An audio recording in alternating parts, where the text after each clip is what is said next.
घर की दीवारों से छनकर आती सुबह की धूप रीना के चेहरे पर एक नई उम्मीद की चमक बिखेर रही थी। छोटे से अपार्टमेंट का हर कोना उसकी मुस्कुराहट से रोशन था, जैसे वो एक नई जिंदगी की शुरुआत का जश्न मना रही हो। सामान जमाने की भागदौड़ के बीच उसकी नजर एक कोने में रखे बढ़े से डिलीवरी पैकेज पर पड़ी थी। उसने उत्सुकता से उसे खोला। अंदर एक पुरानी लकड़ी की ग्रैंडफादर क्लॉक थी जो उसके पुरखों की निशानी थी। रीना ने बड़ी सावधानी से उसे उठाकर कमरे के एक खाली कोने में टिका दिया। उसकी भव्यता और पुरानापन कमरे को एक अलग ही पहचान दे रहे थे, लेकिन रीना इस बात से अनजाना थी कि यह घड़ी सिर्फ समय नहीं दिखाती, बल्कि समय को अपने अंदर समेट लेती है। रात ने अपनी चादर फैलाई और शहर की रोशनी मध्यम पड़ी डीडीएच गई। रीना दिन भर की थकान के बाद गहरी नींद में सो रही थी। कैमरा धीरे धीरे उस ग्रैंडफादर क्लॉक की ओर बढ़ता है, जिसकी सुइयां रहस्यमयी ढंग से एक जगह पर ठहरी हुई थीं। अचानक दृश्य बदल जाता है। रीना खुद को एक अंतहीन धुंधले गलियारे में खद्दा पाती है। दीवारों पर पुरानी धूल भरी तस्वीरें टंगी थीं, लेकिन उन्हें देखकर रीना का खून जम गया। हर तस्वीर में चेहरा उसी का था, लेकिन पहनावा और अंदाज किसी गुजरे हुए जमाने का था, जैसे वो सदियों से वहां मौजूद हो। खामोशी को चीरती हुई एक धीमी टिक टिक की आवाज पूरे गलियारे में गूंजने लगी, जो उसके दिल की धड़ाकनों से मेल खा रही थी। ये आवाज कहीं बाहर से नहीं, बल्कि उसके अपने अंदर से आ रही थी। अगली सुबह जब रीना की आंख खुली तो उसका सिर भारी था और शरीर में एक अजीब सी थकान थी। रात का डरावना सपना धुंधली याद बनकर उसके जहन में तैर रहा था। उसने खुद को समझाने की कोशिश की कि यह बस एक बुरा सपना था। जब वह अपने लिए कॉफी बना रही थी तो उसे वही टिक टिक की आवाज फिर से सुनाई दी। उसने घबराकर घड़ी की तरफ देखा। उसकी सुइयां अभी भी उसी जगह पर अटकी हुई थीं, जैसे समय थम गया हो। परेशान होकर उसने शाम को अपनी दोस्त को फोन किया और उसे अपने अजीब सपनों और उस रहस्यमयी आवाज के बारे में बताया। दोस्त ने इसे नए घर और अकेलेपन का तनाव बताकर शांत रहने की सलाह दी, लेकिन उस रात सपना फिर लौटा। इस बार गलियारा और भी ज्यादा साफ और डरावना था। तस्वीरों में उसकी शक्ल और भी पुरानी और भयावह लग रही थी। टिक टिक की आवाज अब पहले से कहीं ज्यादा तेज हो गई थी, जैसे कोई उसके दिमाग के भीतर हथौड़े मार रहा हो।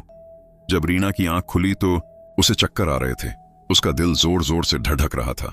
उसने कांपते हाथों से पानी का गिलास उठाया और एक ही सांस में पी गई। उसकी नजर फिर से उस मनहूस गद्दी पर पड़ी। इस बार उसने गद्दी को बहुत ध्यान से देखा। उसकी लकड़ी पर कुछ अजीब पुराने प्रतीक उकेरे हुए थे, जिन्हें उसने पहले कभी नहीं देखा था। ये वही प्रतीक थे जो उसे सपने में गलियारे की दीवारों पर दिखे थे।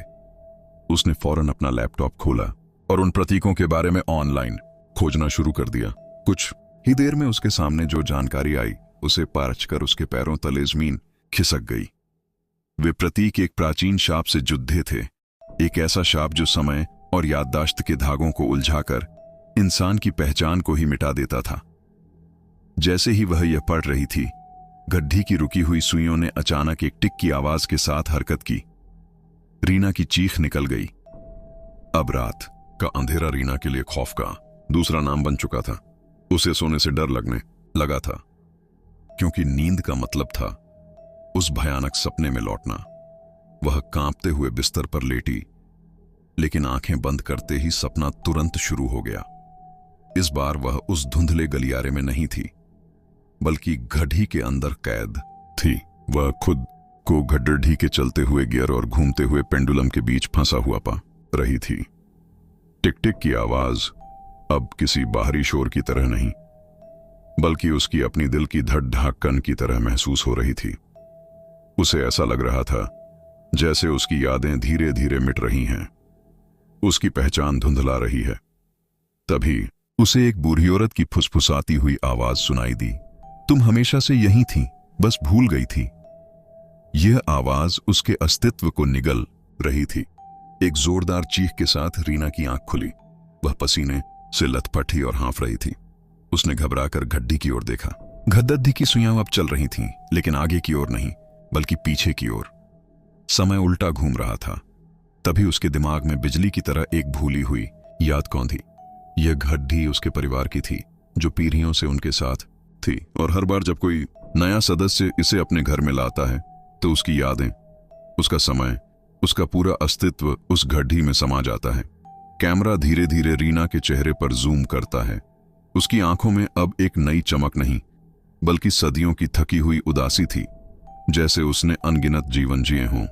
घड़ी की सुइयां तेजी से पीछे घूमती रहीं और रीना का चेहरा धीरे धीरे धुंधला होने लगा। उसकी आकृति गद्दी के शीशे में समाती हुई महसूस हो रही थी। आखिरी शॉट में घड़ी की सुइयां अचानक रुक जाती हैं। शीशे में रीना का प्रतिबिंब अब धुंधला और पुराना दिखता है।